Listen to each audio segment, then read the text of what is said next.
This is the Construction Leading Edge podcast from ConstructionLeadingEdge.com and ConstructionBusinessAccelerator.com. My name is Todd DeWalt, and it's my job to help you eliminate chaos, maximize your bottom line, and grow your business. This is the podcast for the small construction business owner. In this episode, I'm going to answer some questions about systems and processes. I sent out an email last week and said, hey, if you have a question about a system or a process, and some of you responded. So I'm going to answer those questions. We're going to talk about getting started with job costing.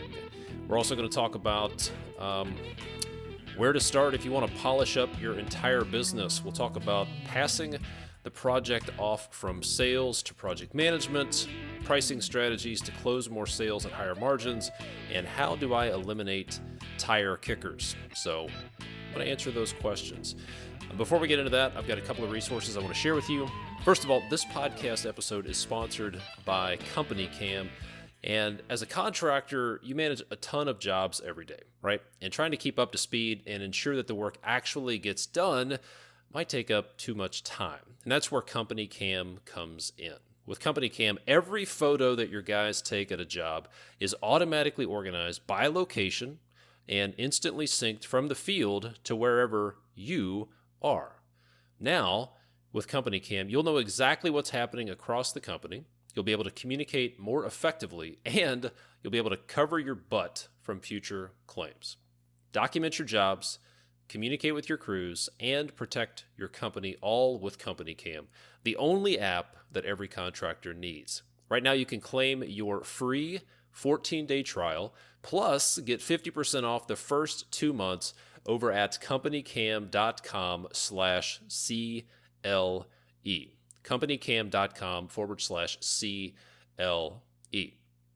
The other thing I want to let you know about that's coming up that's time sensitive is Construction Business Accelerator enrollment is going to open up next week. It opens up on Sunday night, February 16th, and it's going to close on February 20th. We're in 2020, so it's open for a very short time. So if you want to get into the Construction Business Accelerator, if you've been on the wait list, then make sure and watch your email box for emails from me, letting you know that the Construction Business Accelerator is open. A lot of construction business owners have really revolutionized their business by operating from right to left, using the revenue maximizer, going through the contractor sales accelerator, putting these strategies in place, systematizing their business, and all of that, plus a whole lot more, is inside the Construction Business Accelerator. So if you want to join the other construction business owners who are already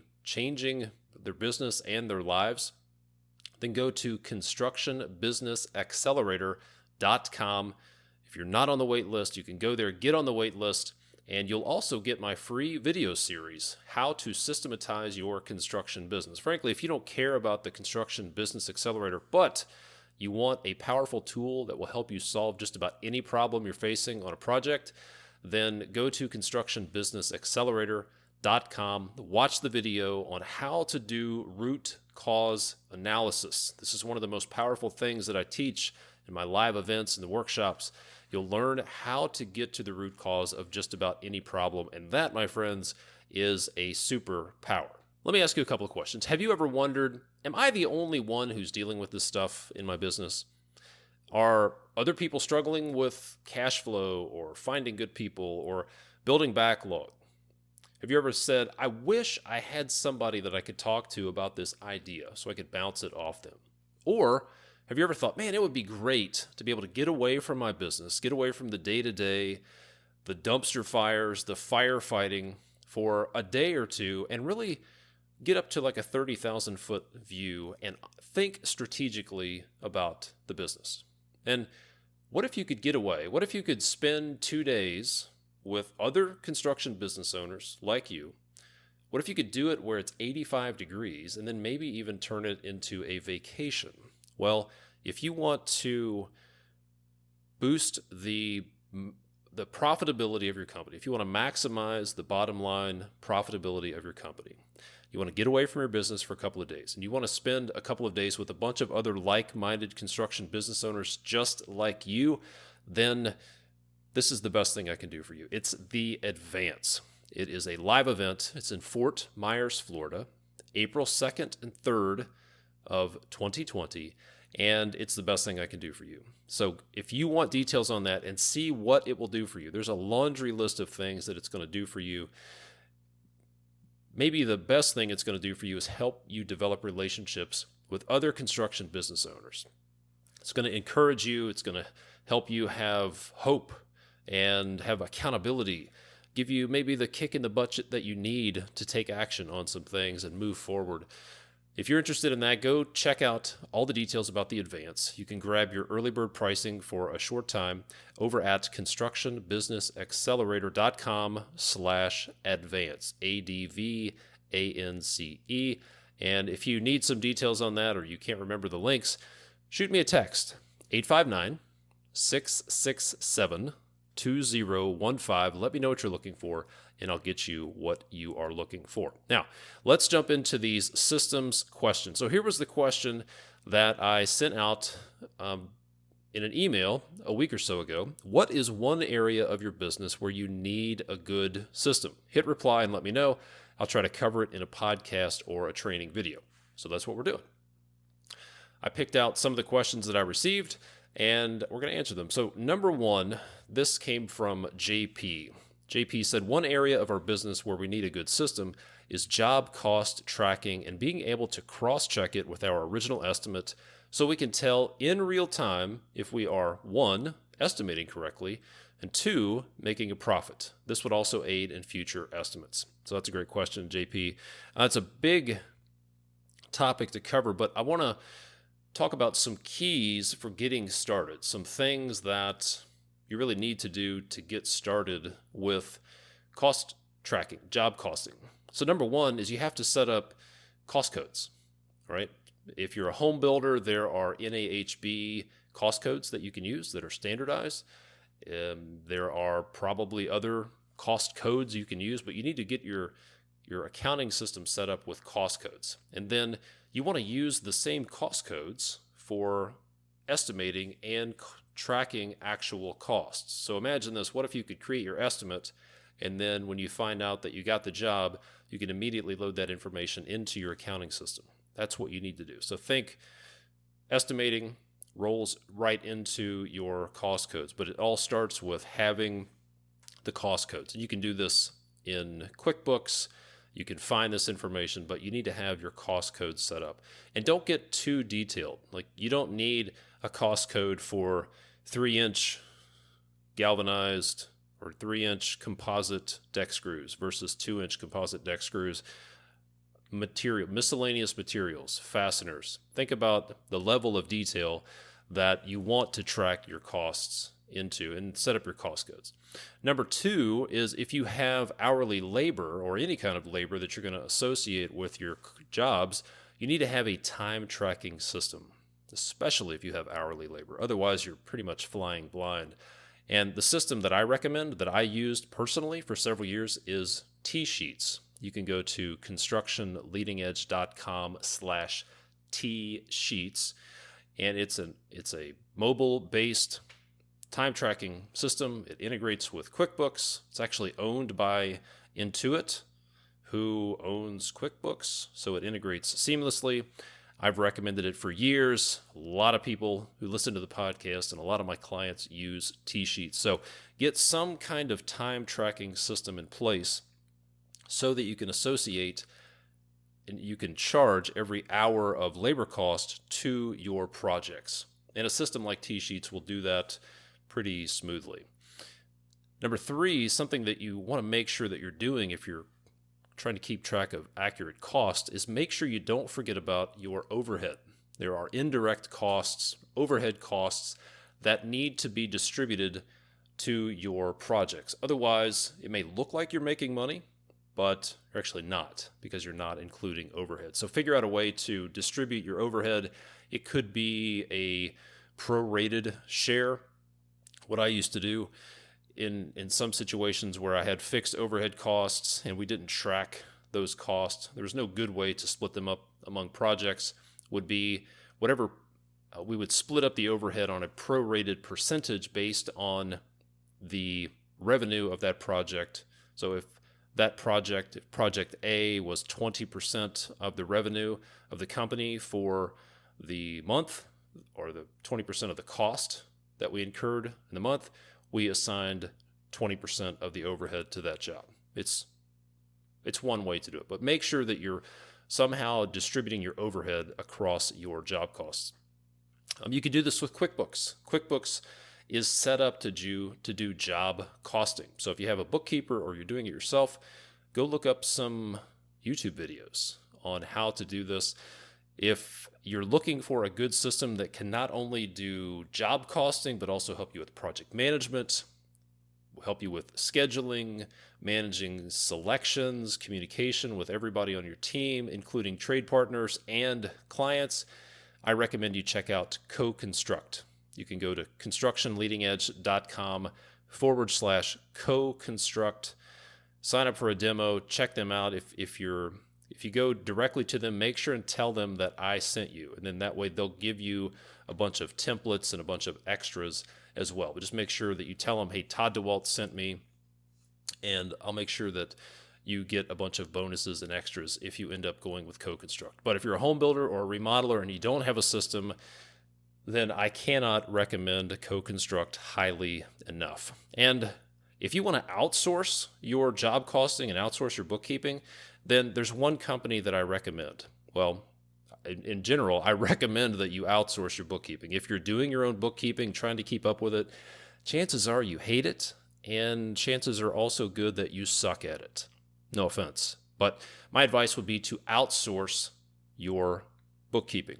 And there's a company called Apparatus Contractor Services that specializes in providing outsourced bookkeeping, payroll, and financial reporting for small construction businesses.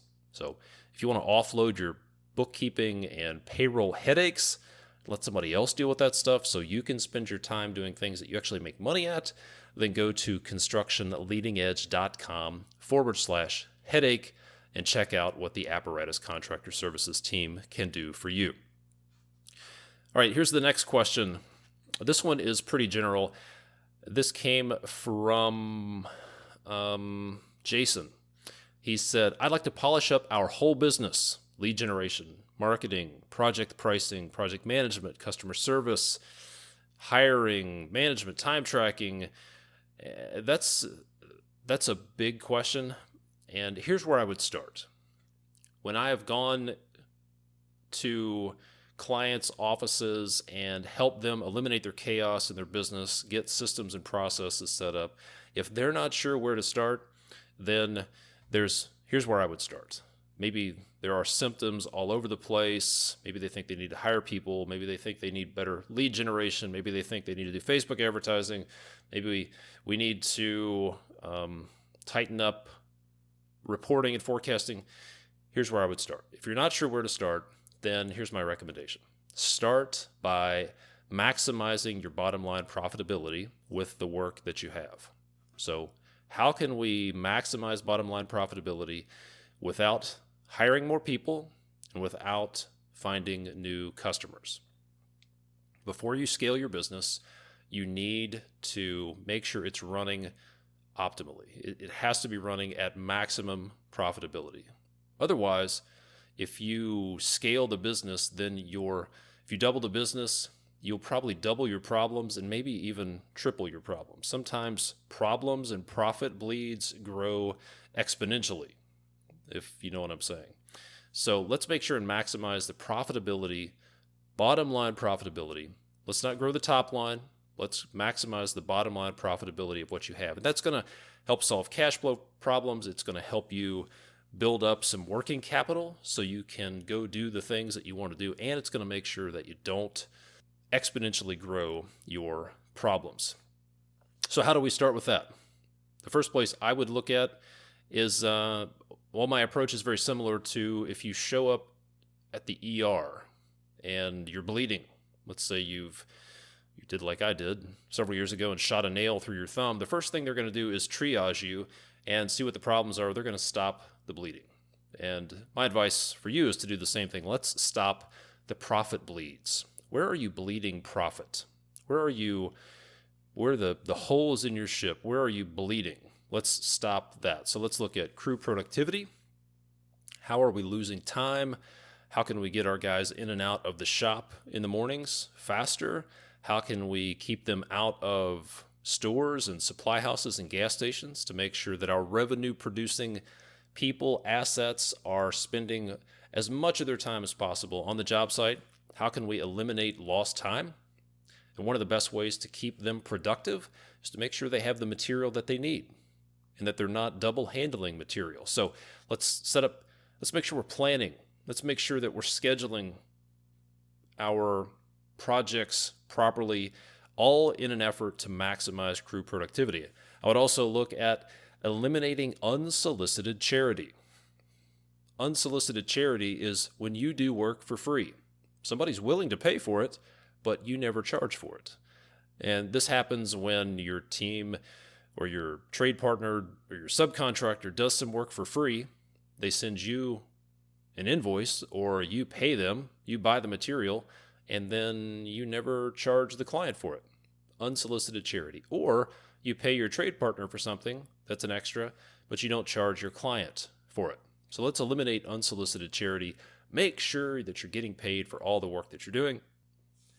One of the biggest profit bleeds, it's actually a hidden cost that doesn't show up on your bank statement, doesn't show up in an invoice, you're never going to get charged for it, but it could be hammering your bottom line, is opportunity cost. And opportunity cost specifically, one of the specific ways opportunity cost shows up is from schedule overruns. So if you are pricing a job to have a superintendent on it for 2 months and it takes 2 months and 2 weeks, then that's 2 weeks that they're tied up on that project and they could be getting to the next project generating profit. And then if you stack that up over the course of a year, if every 2-month project takes 1 to 2 weeks longer than it should, then you've lost like 6 to 12 weeks of profit generating time. And that doesn't show up, but it really hammers your bottom line. So that's what I would attack opportunity cost. Make sure that you're reducing the cycle times on your projects. But really, one of the number one places I would start, and in fact, when people bring me into their office to work on systems and processes, there's one specific place that I start, and it relates to this question that I got from Francisco, which is this: what is a good process for how to pass projects from sales to project management? And I call this nailing the handoff. So think about the last time that you closed on a loan. Maybe you bought a piece of real estate, maybe you bought a truck. Well, that loan, those loan docs had stipulations in them, a list of checklists, a list of check boxes, and all of them had to be checked off before you could close the loan. You couldn't just do 80% or 90%.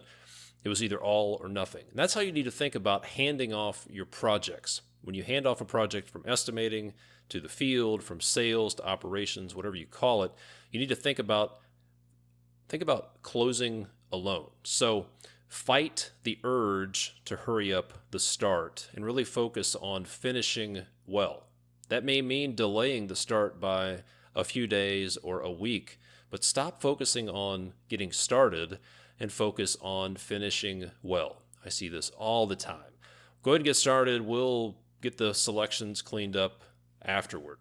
Usually that doesn't happen. So one of the best ways to eliminate the chaos in your business, one of the best ways to triage the profit bleeds is focus on nailing the handoff. So think about this. What does a fully handed off project look like from sales to project management? What does your project management team need? What does your superintendent need? What do the people in the field who are actually going to build this thing, what do they need? Project documents, scopes of work, contact information, copies of all the correspondence that has taken place since the estimate. What do they need to build it? And then come up with a handoff checklist. This is incredibly simple, but has been incredibly powerful for a lot of people I've shared it with. Have a handoff checklist, and your sales team's job or your estimating team's job is to fully fill out that handoff checklist. Check every box, every stipulation on the handoff checklist, and then have a handoff meeting to literally hand off the project to the operations or to the project management team that's going to be putting that work in place. And I'm telling you, if you're not sure where to start, then start by nailing the handoff. Okay, next question is from Brandon, who said, one area I would like to hear you cover is pricing strategies and closing the sale. Many times I lose jobs because I'm either priced too high because I priced my job right, or I lose because someone else was referred and I was found on the web. All right, good question. So a couple of things here to keep in mind. One of the most common mistakes people make when attempting to sell is thinking that estimating equals selling. Here's the reality. Estimating has very little to do with selling. Some people would say estimating has nothing to do with selling. So you got to understand your job is not just to kick out estimates.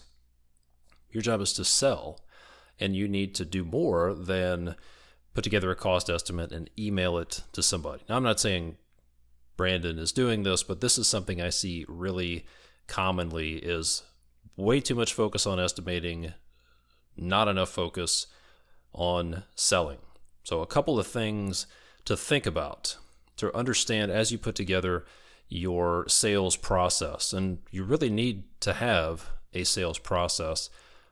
Number one, you got to understand that people make buying decisions based on emotion, and then they back it up with logic.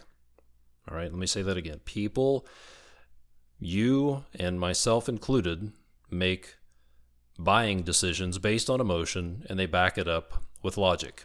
I've seen this in $30 million office buildings, being with decision makers who are corporate directors of real estate.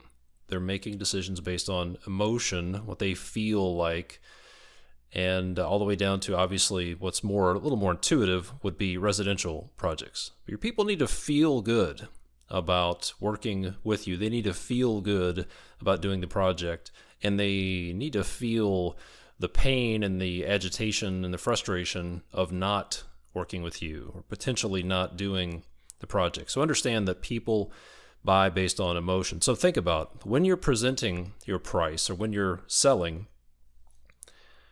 are you touching on any emotional triggers, or is it all logic? Think about that for a minute. All right, I'm sending an estimate that has scope, schedule, budget, lots of information about my company, maybe I've got a flyer or brochure or business card. But if it's all logic, then you're really missing out. And years ago, I had some one-call closers that worked for me selling windows and decks and siding and roofing. And they had a term for a type of appointment where both decision makers weren't there. So if the husband and wife were the decision makers and only one was going to be there, they called it a one-legger appointment. And they wouldn't run one-leggers because they knew if they're going to get a decision, if they're going to get a deal signed, both decision makers have to be there. And if you are selling to the logical part of the brain only, then you're not selling to the decision maker. So figure out how can you address the emotional buttons, because that's what gets people to take action. Another strategy is not so much about pricing, but it's about relationships. You want to be the referral. You don't want to be the other price that's being used to keep the preferred contractor honest. You want to be the referral, or better yet, you want to be the only person pricing that, right? So what do you do in that case? Well, it's all about building relationships, and the ideal people to build relationships with are what I call referral partners. These are people who have lots of access to deal flow. Ideally, your perfect prospect would have to come through them. and ideally they're going to be doing a lot of business development on their own. So if you're a commercial general contractor, then your ideal referral partner is a commercial real estate broker. If you're a remodeling contractor, your ideal referral partner could be and is very likely a residential real estate agent. So if you want to be the only guy pricing the work, or you want to be the warm referral, then go build relationships with referral partners. And if you want a fully baked process, if you're wondering, all right, how do I do that?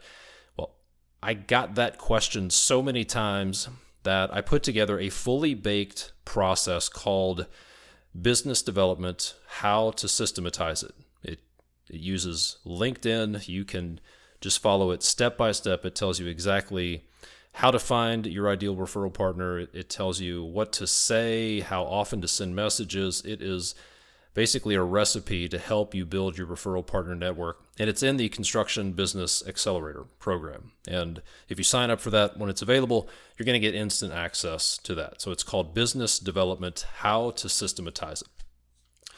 All right, last question is also related to selling. And this one comes from Eric, who asked, how do I eliminate tire kickers? How do I eliminate tire kickers? Tire kickers, if you're not sure what that analogy means, these are people who are they're not really serious buyers. They're going to waste your time having you put together an estimate. They are willing to let you waste your time putting together an estimate. So here's an example. Imagine this happens. Let's say you're a residential remodeler and you get an email or a call that says, hey, we want to have some work done to our kitchen.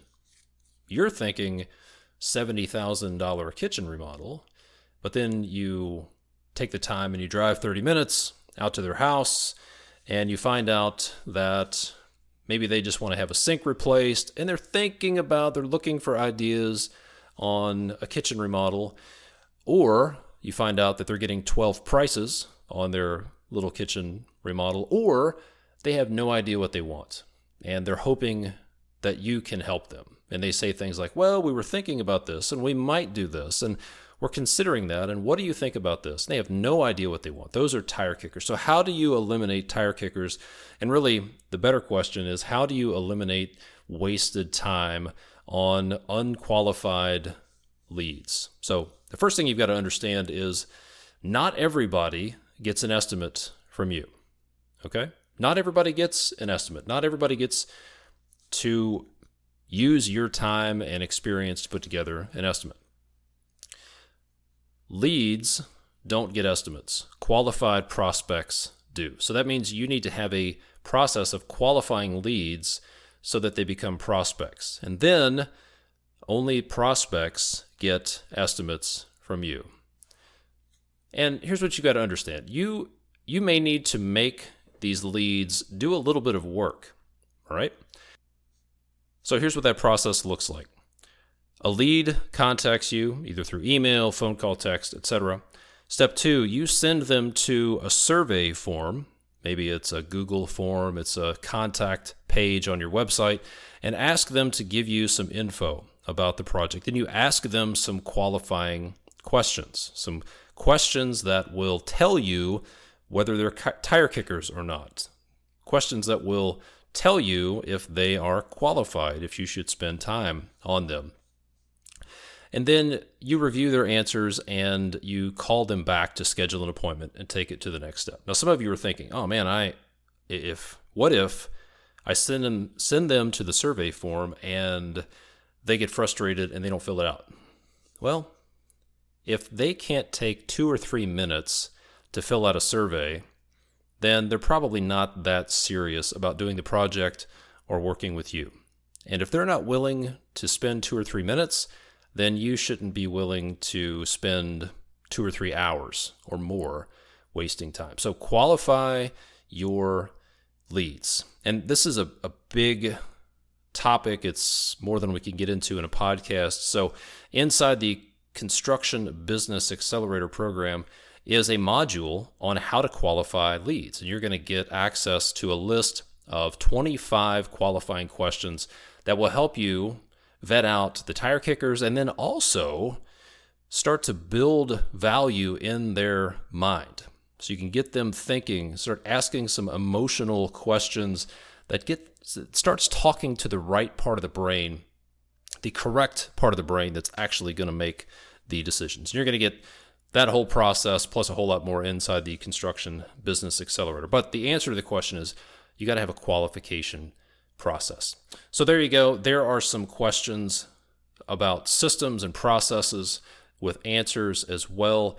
Be sure to check out companycam.com/CLE. With CompanyCam, there's no more second guessing what's getting done or pestering your crews to send you pictures. Every photo that your guys take at a job is automatically organized by location and instantly synced from the field to wherever you are. Now you'll know exactly what's happening across your company. And good news, you can claim a 14-day trial for free, plus get 50% off your first 2 months of CompanyCam over at companycam.com/CLE. And be sure to watch your inbox for when the Construction Business Accelerator enrollment is going to open up on February 16th. It's going to close on February 20th, so be sure to jump in there. If you're not on the wait list and you want to be notified, then go to constructionbusinessaccelerator.com. You'll be able to watch some videos there as well, and be sure to get your name on the wait list, and I'll notify you when enrollment opens up. And then come spend 2 days or more, if you want, with myself plus a group of other like-minded construction business owners in sunny Fort Myers, Florida, April 2nd and 3rd, 2020. Go to constructionbusinessaccelerator.com/advance. Grab your seat if they're still available. And I'm going to give you an excuse to get away from your business for a couple of days so you can work on your business in a fairly tropical environment right on the water in Fort Myers Beach, Florida. Thanks so much for all the ratings and the reviews, the feedback. Be sure to connect with me on LinkedIn. Follow me on Facebook as well. And thanks for the ratings and the reviews on Apple Podcasts, Google Play, whatever podcast player you're listening to. If you could leave a rating and a review, that helps get the word out there to the rest of the interwebs. And I always like the feedback, I'll be honest. And thanks so much for listening. I'll see you next time.